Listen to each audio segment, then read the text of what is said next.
Muri yeZimbabwe ndadzoka nenyaya manga makamirira mese nyaya ya Comrade Nyoka yemabhunu. So apa court yapera, court sitting yanga ichifanira kuitwa nhasi ichokwadi yaitwa ende zvabuda munyaya yacho panapa ndo zvandava nazvo kuti ndigare ndakuonesai. So panapa regedza tingoti it's bad news to Comrade Nyoka yemabhunu takazvitarisa because he's going to spend another 6 days in custody. Ndo nyaya iri kuitika pazvave zvaitika panapa. Major Street arequesta kuti anga achimbokumbirawo kuti ambo through nyaya iyi achimboiongororawo kuitira kuti azokwanisa kunyatsopa judgment mutongo wacho. Isusu semaZimbabweans sevanhuwo vanomira na Comrade Nyoka yemabhunu kana kuti vanosapota Comrade Nyoka yemabhunu zvavanenge vachiita zvese, tiri kuto expectawo positive outcome kuti pamwe zvichida vachapuwawo mutongo wejekerere because ipapa bail mari dzacho dzatotaurwa kudhara kuti imari dzinodiwa ipapapo kana pachinge pazoitwa ningirikini nekuti bail application zvacho zvese zvatoitwa. That is the situation yatiri kusangana nayo iko zvine zvese zvatoitwa for because nyaya yevanhu vaya zvigananda mari yataurwa. Of course hatisi kuzokwanisa kuti tiningirikine because team rinoshanda na Comrade Nyoka rati please guys musataure kuti imari iri kudiwa, let's avoid kuti paitwe zvemudeme zvemadonations because vamwe vanozobuda takazodyirwa mari dzedu takazodididi. Munoziva kuti nyaya dzemari dzinonetsa pazimba nemari zvigananda zvine zvakutowana rimwe lupo rekusvika vachitase vachida kuzoningirina munhu but pachazoitwa plan poni kuti pachazofambiswa sei zvinhu zvacho munenge muchizoziviswa maZimbabwe. So kune vanenge vaita mudeme ameno mune makutozoda kuzobvunza kuti mari yenyu yacho inenge yazoningirikinwa inenge yazoshandiswa chii.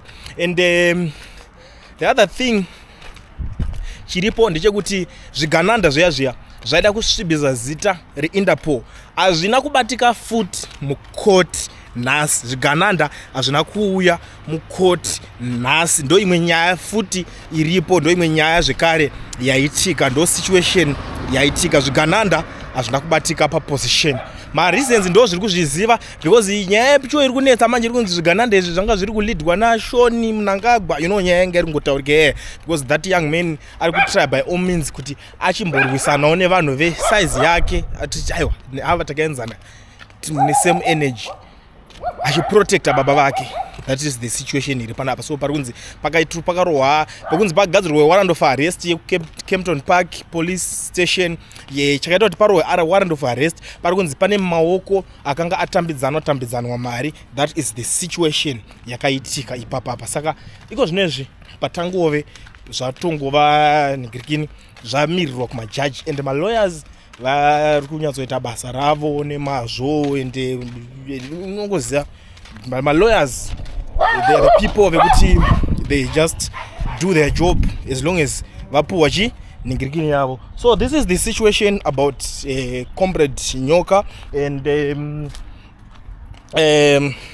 zvakawanda zvinoningirikinwa panyaya iyoyo, zvakawanda zvinoitika pane nyaya dzakaita seidzodzidzi.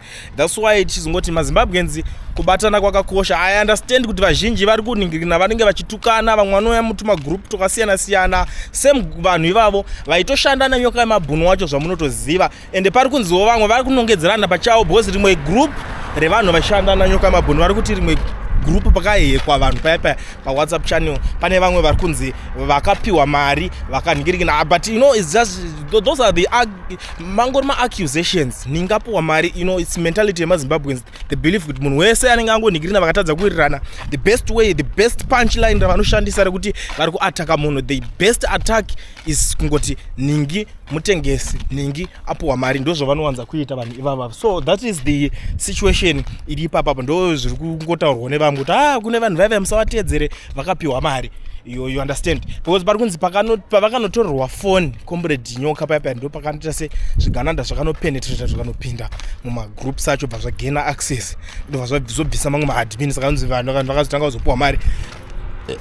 Inini personally I know chinhu chinonzi tikanzi patorwa phone ane pasina chekunyengera, because as long as munhu ane access haana nguva yekumboswera achikumbira munhu kumbira kuzokubvisa. It's not that easy kuti munhu angonzi ari kushanda struggle against Nigiriki ungonzi takutokuofa mari takutokupa, but it's a topic for another day. But what I want to say is those guys vanofanira kungodzidza kubatana, because chinjonzi struggle yavari kupindana nayo iyi is not easy. Struggle haisi nyore hama dzadiwa. So ndo nyaya iripo panyaya ya Comrade Nyoka zvaitika panyaya iyoyi. Tichitarisa futi panyaya idzodzi pane kumwe kuchikidzirana kuri kuitika, like sakutora kana kambozviita nyaya yacho, kune zvimwe zvigananda zvakabatwa zvichinyora manumber plate evanhu, zvichinyora mazita, mafaces, whatever, zvakabatwa zviri muti, zvakabatwa zvakawanda pamasaidi, zvakamira mumakona zvichida kumonitor situation, kuona kuti ndanani vauya. Tikangoti zvigananda izvozvo they are wasting their time. Kunonzi kutambisa nguva, mahumbwe pamusoro chaiwo. Munhu wacho even ari kuvapa mari anotopenga, ari kungoshayawo zvekuitisa vanhu. I don't think kuti ungatouya muno muchiti urudani kana politics. Hazvina kana basa kungotaura kuti munhu angagwa ndimude nhinga ndimude, even muno it's normal. President wawo cheche wemuno macho anotongobuda chinzi atimude nevasingatomude, and haana kana basa nazvo zvekuti vanhu havamude. You understand? Saka zvekuzonzi ungazosvika pakuda kushandira Mnangagwa to the extent yekuti wakutosvika pakudeedzera kuti wakutotera vanhu kuSouth Africa, that's nonsense. Hapana kana munhu chigananda, hakuna musiyayo anosvika achirova munhu pamba pake kunoku, hazviitike, hazvitomboitike, vanofira mahara. Musanyeberwe, vanopenga. Like kana kune vamwe vazhinji vakambozvitry, I think kana kune vamwe vanenharo, I don't remember how many times ndichitombosendera vamwe location yepandinenge ndiri chaipo, but hapana kuti zvakakanhikirikina. Ende kune vamwe vakatombovhizita, vakangogumira pakuvhizita zvikangoperawo dzingoriwo nyaya dzisina chekuita nekurovana. So it's not like kuti vanhu vaya vanonhikirikina musachikidzirwa maZimbabweans, hakuna. Ndo zvinhu zvandinotokuudza izvozvo. Chekutanga nje kuti zvinotosungisa, wakatouya kuti ndiri musiyayo ndoda kunhikina munhu, ndinonzi uda kuita sei, uda kukidnapa munhu, uda kunyatsoita sei, zvinotosungisa izvozvo. Inotori mhosva iyo kuti ubva kuZimbabwe wouya muno muchiti ndiri musiyayo ndoda kubata munhu. It's nonsense. Musanyeberwa zvisina nebasa rese. Just that maZimbabweans mune kamwe kakudzungaira kamunako kakungobvuma kubhilivhiswa. Ende sokuona kuti nyaya yonyoka yemabhunu is someone wokuti izvezvi vari kuda kumushandisa as an example kuti vanhu vese vari outside Zimbabwe vanotaura about politics on social media kuti mutange kupindwa nehana, because the next thing kana kuti the next press conference yakamirira kuti iitwe kuJongwe House nana Mutsvangwa ndeyekuti vabude vachitaura kuti zvoni muzimba wese ukangotaura tiri kukuita zvakaita nyoka yemabhunu, tiri kukutera ikoko tokutora, ndo the next Nigiriki yavakamirira kuti vaite, so that vobva vaita se vanhu vese voda kutrya kuti nyararidza vanhu vese.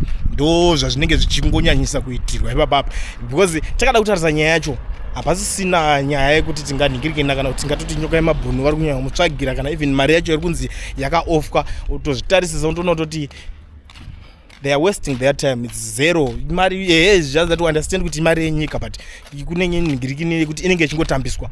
I think ndataura zvinhu zvakawanda. Right, kune vari muSouth Africa kana uchida registerwa company yako, wobva wavhurwa FNB business account usina work or study permit, pane company inonzi Education Research yana Mukoma Owen vanokuvhurira, vanokwanisa kuitira. Contact him on the numbers that are showing on the screen. Wakwanisa kuita madhiri ako patoners, wakwanisa kuregister, wane company yako, wakwanisa kujuma matenders, wakuitawo zvimwe zvinhu. You never know, pamwe mangwana ndiwe chigananda, pamwe uri chigananda in waiting. You never know. Register your own company through Mukoma Owen kana usina work permit kana kuti study permit, vanokuitira zvakachipa.